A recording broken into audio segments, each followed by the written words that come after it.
Nous devrions avoir passé à autre chose depuis longtemps. Juste avant Noël, j'ai entendu un Américain de renom recommander au Canada, pays qu'il connaît bien, de renoncer à la dévaluation compétitive comme stratégie commerciale. Je suis resté médusé. Il semblerait que des gens influents du pays le plus étroitement lié au Canada pensent encore de lui qu'il essaie de se jouer d'eux. Et si c'est vraiment leur perception, je n'ose imaginer ce que pense le commun des mortels. Mais ces portraits restent-ils à l'examen des faits? La corrélation entre les cours mondiaux du pétrole et le dollar canadien est indéniable. Les plongeons et les envolées du baril au cours des 10 dernières années coïncident systématiquement avec ceux de dollar. Il est donc logique, pour savoir comment fluctuera le dollar canadien, d'observer les prévisions pour le cours du pétrole. Visez juste pour le pétrole brut. C'est parti gagné pour la devise canadienne. Selon notre modèle, une variation de 10 $ du prix du West Texas Intermediate ferait fluctuer le dollar canadien de 3 cents américains. Suivant cette règle, la dégringolade de 45 $ en 2015 aurait dû retrancher 13,5 cents de la devise. Or, celle-ci en a perdu 12, en parfaite synchronisation avec la chute du baril. Pas mal comme prévision. Mais attention, le prix du pétrole n'est pas le seul paramètre. Le Canada produit et exporte beaucoup d'autres produits de base, qui s'ajustent aussi sur le dollar. Une variation de 10 % du prix moyen de tous ces produits fera varier le cours d'environ 2 cents américains.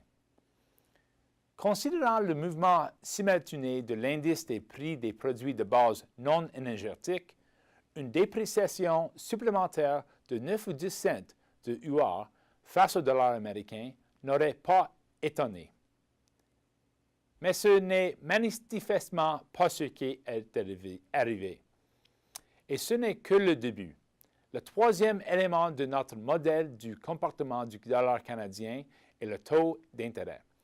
Plus précisément, l'écart entre le taux des bons du Trésor de 90 jours du Canada et des États-Unis. Si, par exemple, l'écart se creuse de 100 points de base, le dollar canadien bougera de 3 cents dans la même direction. Le cas présent est cependant plus complexe. Les indications prospectives des banques centrales, la Fed et la Banque du Canada, influent sur les devises par anticipation. Malgré tout, les récents changements à ces taux relatifs ne semblent pas avoir pesé sur le dollar outre mesure.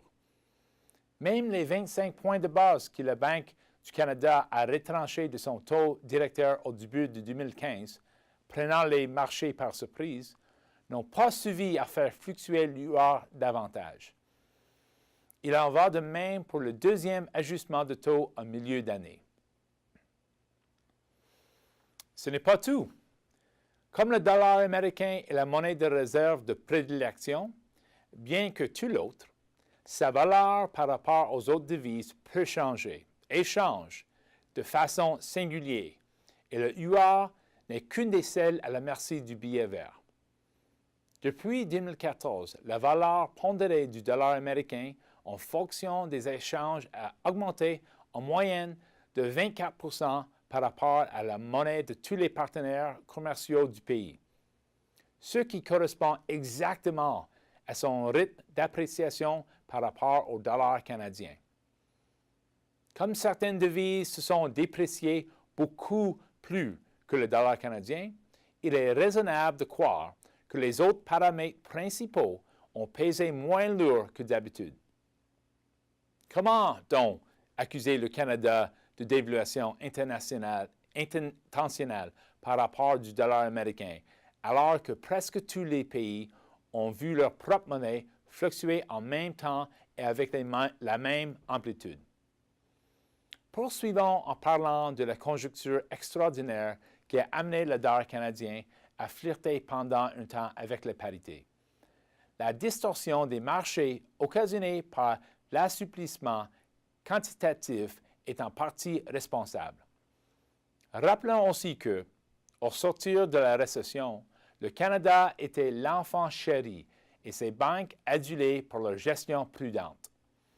La rigueur avec laquelle le Canada a gardé ses coffres, lui, a donné une bonne longueur d'avance sur la plupart des pays de l'OCDE.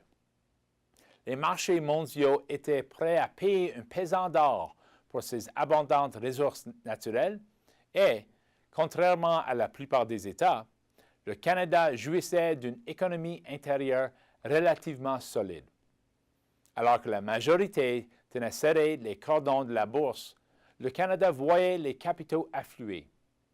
Puis, avec l'affaiblissement de l'économie intérieure, cet afflux s'est amenuisé, les capitaux étant redirigés vers les marchés où les conditions s'amélioraient. Une autre cause fondamentale du déclin récent du or. La morale de l'histoire? Il est bien facile de lancer des accusations a priori plausibles, mais non fondées, et qui sont en fait complètement fausses.